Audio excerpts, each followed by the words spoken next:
Ambassador Aubrey Xolile Nkomo. He was a pioneer diplomat of post-apartheid South Africa.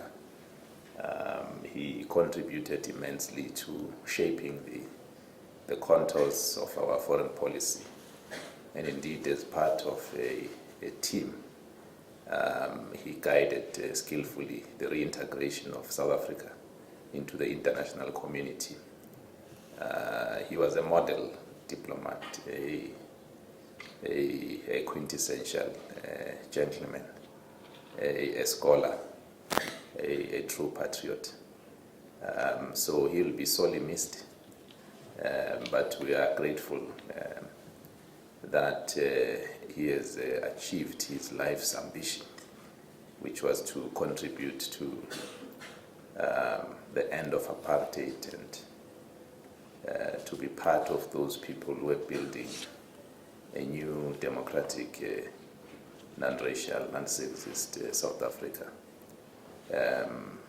that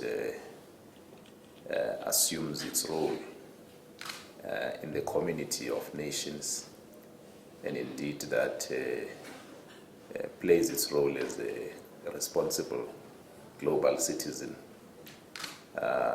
promoting human rights, promoting a just, equitable and fair system of global governance, indeed fulfilling its mission, its task, its responsibility on the African continent within the framework of the African agenda, and contributing meaningfully and constructively to the stabilization of the Southern African region, our immediate neighborhood, and beyond that, the African continent, contributing to peace, to security and stability, which are the prerequisites for any development to take place, and indeed for Africa to take its rightful place in global affairs. This was the diplomat that Ambassador Nkomo was, and indeed I think this resonates well with what I've been asked to talk about here this morning. An ideal diplomat.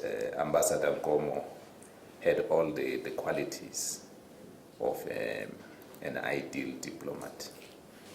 If you are in diplomacy, you have that advantage, because you get posted to a foreign country, and of course our government will offer you a very generous allowance to sustain you, to keep you, so that you don't go begging in foreign lands, or you don't go making credit that you are unable to pay off when you leave when you complete your 12th duty.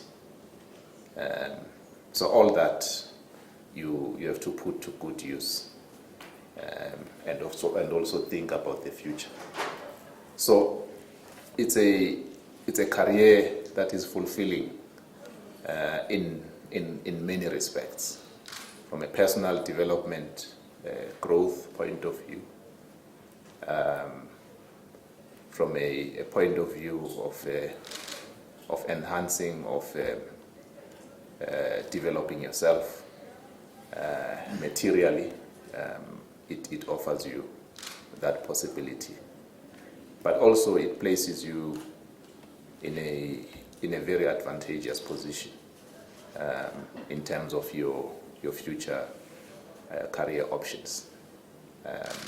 It gives you the possibility to be a specialist, but also to be a generalist.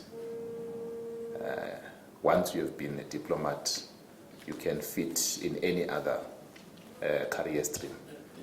it offers you that advantage, that possibility for growth. And of course, diplomats are headhunted by the corporate world.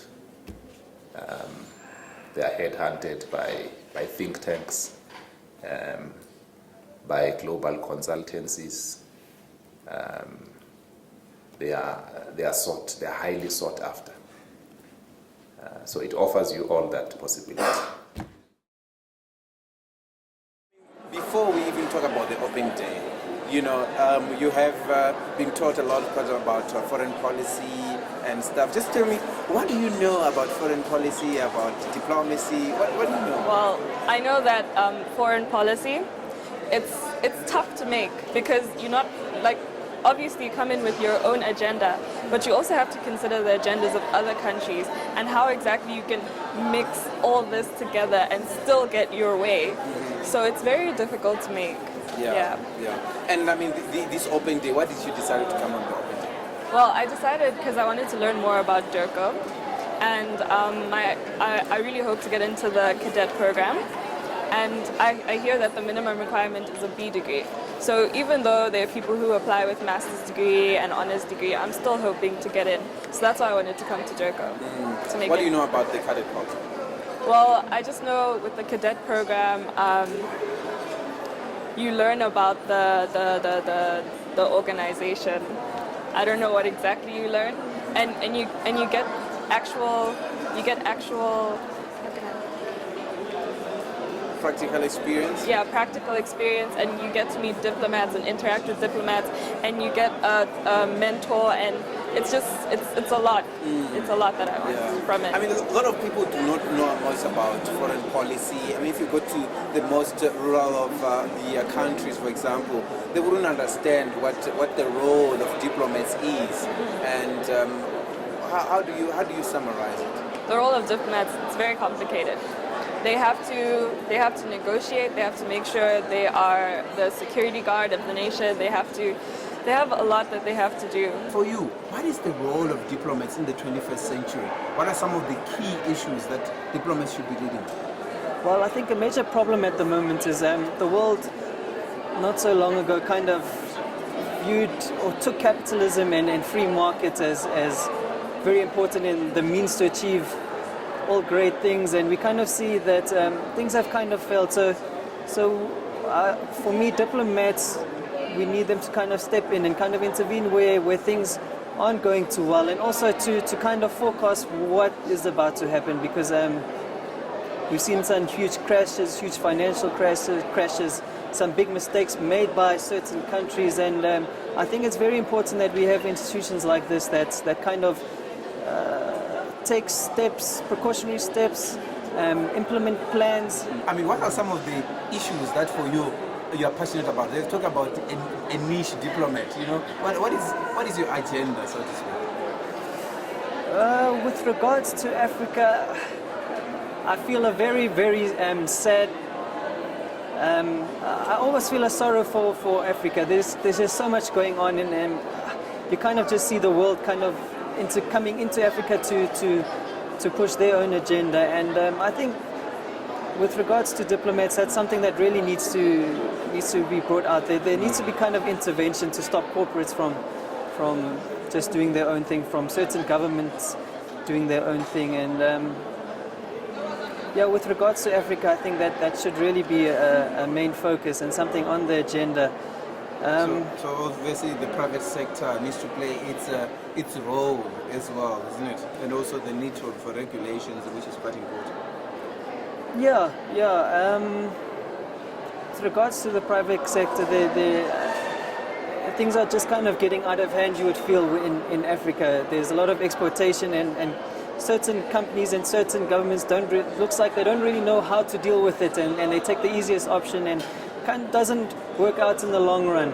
So with regards to the private sector, I feel like there needs to be some kind of, not a direct hand, but some kind of guide and some kind of limitation, and it's nice to see that there is an institution like this that is kind of leaning in that aspect, although it is difficult in this country. Let me thank you so much for your time, and it's quite significant that we engage with young people like yourself in terms of the significance of this day as we to speak to you. Thank you so much. Thank you.